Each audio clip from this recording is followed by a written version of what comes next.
We're back now on a Wellness Wednesday. Christmas and the start of Hanukkah just 2 weeks away, and for many people it can be a stressful time of year. So here to help us enjoy more, stress less, is psychotherapist and author Niro Feliciano. Good morning, Niro. Nice to have you here. Holidays. So, I mean, I'm looking at my to-do list, and it's just, there's so many things. And then I throw birthdays into the mix of holidays. I mean, how can we take some of the stress out of this time of year? So one thing I want to remind us is we do have choices this holiday. And just because we've done something the way we have years doesn't mean it's the right choice now. We have to make choices that are right for us in this season, both emotionally and mentally, to keep us feeling less stressed. And one of the things I've noticed is oftentimes the things that make us feel overwhelmed, the loop on repeat, are the things that we have no control over. Like, what's Aunt Susie going to say about me being single this year? Or how many fights do I have to break up with the kids? So what I tell clients to do is write it down. Make two lists, the list that we can't control. That's a list we have to kind of let go and let God, you know, and then focus on where we have choices, where we have agency. We do always have choices, believe it or not. We can set boundaries with Aunt Susie. We can seat her at the kids' table. That takes care of all of it. But focus on that and brings down the level. So you have Aunt Susie, and then what about the comparison game? Maybe you have cousins, one lives in this city and one lives in that city, and this one's doing a little better at this career, or, you know, there's just a comparison game sometimes in families. So it's hard with the photoshopped holiday cards and those accomplishment letters that we feel discontent, you know.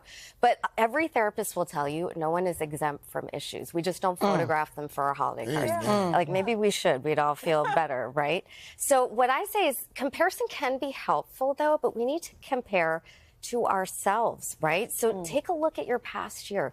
What's a moment that you were proud of? What did you grow in? You know, maybe we got rid of some toxic relationships. Maybe you wrote books. Maybe we just made it to the end of the year, which is an accomplishment. And the one question I love is, what would 10 years ago you be saying if they looked at your life now? That's true. Well, that's a whole segment. Right? And that automatic, it's a whole show. Right? The amazing thing is that question leads us into gratitude, which is a powerful cure for unhealthy comparison. I love that. We always love having you here because you always make us feel better about our messed That's up my lives. job. Thank you. Let's talk about parties, because, you know, you go to holiday parties, you throw holiday parties, or of course you got your Christmas Eve dinner and Christmas dinner. How do you keep those drama free, especially like this year? Okay, can I be honest? We all know who these people are. Yes. They're the same every year. That's why every time when I ask my husband, can you believe this person? He's like, yes, I can't believe it. It's happened for 20 years. Why are you surprised? So why don't, instead of being surprised, we be prepared? We come up with a response. We can say, hey, you know what? Let's not talk about that today. Or ever. Or, you know, change the subject. Who loves their Hanukkah socks? Yeah. And the important thing to know is just because it's been going on for 20 years, especially because it's that long, we don't have to solve it on Christmas or Hanukkah. We can table it. We don't want the blowout to be our Christmas memory. And the other thing I'm learning to do more is to forgive early and often. You know, the little things, not the big things that take longer, but the little things. The kids made a mess or they didn't get you the right gift. Because according to Johns Hopkins, unforgiveness is the most toxic thing we can experience, both mentally and healthy. Holidays are too short to live angry. Let go of what you can. Well, speaking of being short, I mean, there's 2 weeks, everything's packed in, you got all this going on. How do you practice trying to be present and centered, you know, when there's so much going on around you? It's hard. And with seasonal stress, I would say even being present 50% of the time is a win. It really is. So, but what I like to say and what I try to do is pick 3 can't miss moments. And we're really going to guard that time. Maybe it's seeing your kids open presents or the holiday concert, whatever it is.